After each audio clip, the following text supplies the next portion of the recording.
नमस्कार दर्शकों, प्रत्येक वर्ष नए साल का स्वागत करने के लिए दुनिया भर के लोग बेसब्री से इंतजार करते हैं और हर एक व्यक्ति में नव वर्ष को लेकर काफी उत्साह भी देखने को मिलता है, जो कि 31 दिसंबर की रात से प्रारंभ होने वाला नव वर्ष का जश्न कई दिनों तक चलता है।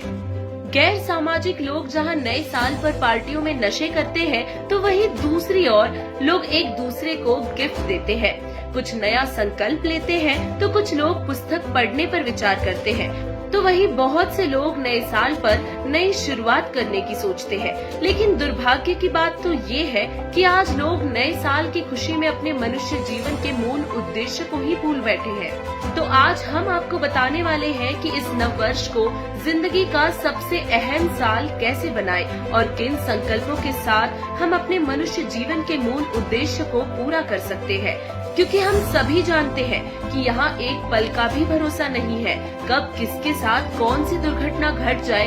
अर्थात ये लोग जश्न मनाने लायक ही नहीं है, क्योंकि यहाँ हर रोज लाखों बेगुनाह मारे जाते हैं।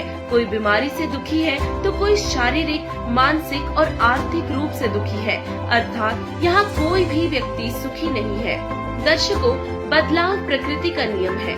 जिस प्रकार एक दिन के बाद नया दिन आता है, ठीक उसी प्रकार एक वर्ष की समाप्ति के बाद नया वर्ष आता है और नया वर्ष नई ऊर्जा व उमंग का स्रोत होता है तथा नया साल खुद को जानने, पहचानने और नए तरीके से जीवन को जीने का एक नया मौका होता है। और इसीलिए हमें नए साल में ऐसा संकल्प लेना चाहिए जिससे हमारा मानव जन्म सफल हो सके।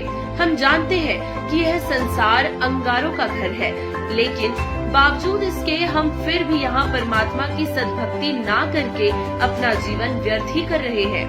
अब आपको बता दें कि केवल एक ही शक्ति है जो हमें हर विकार, दुख, तकलीफ, आपदा से बचा सकती है, और उस एक परमेश्वर की पहचान होना और उस एक परमेश्वर पर हमारी दृढ़ आस्था और निर्भरता होनी चाहिए तथा हम सभी ने उस एक पूर्ण परमात्मा की सद्भक्ति करनी चाहिए, जिससे परमेश्वर हमारे जीवन के सर्व संकट समाप्त कर देते हैं।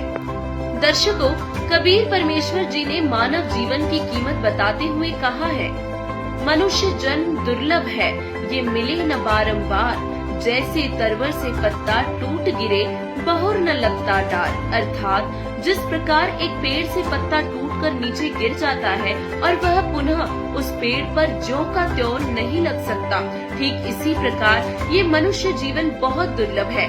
ये बड़ी मुश्किल से 84 लाख प्रकार की योनियों को भोगने के बाद मिलता है।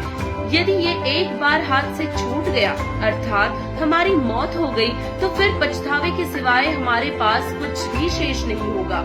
जन्म मरण का दीर्घ रोग समाप्त करवाने के लिए सद्भक्ति करनी अति आवश्यक है। दर्शकों, हम सभी जानते हैं कि इस मृत्यु लोक यानी कि नाशवान लोक पृथ्वी में जीव कर्म बंधनों से बंधा हुआ है और गलत व बुरे कर्मों के कारण मनुष्य पर कष्ट आते हैं। परंतु जब मानव पूर्ण परमात्मा की भक्ति तत्वदर्शी संत से प्राप्त करके विधिवत तरीके से करता है, तो मनुष्य को उसके बुरे कर्म परेशान नहीं करते, क्योंकि वे पाप कर्म पूर्ण परमात्मा की भक्ति करने से समाप्त हो जाते हैं।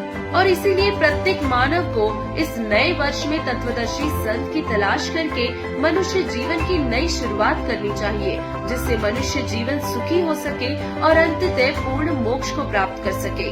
दर्शकों, वर्तमान समय में पूरे विश्व में एकमात्र तत्वदर्शी संत जगत गुरु तत्वदर्शी संत रामपाल जी महाराज जी है, जिनके द्वारा पूरे विश्व को सर्व धर्म ग्रंथों के आधार पर सत्य आध्यात्मिक ज्ञान के साथ साथ सद्भक्ति मार्ग प्रदान किया जा रहा है, जिससे लोगों को शारीरिक, मानसिक, आर्थिक और आध्यात्मिक लाभ हो रहे हैं।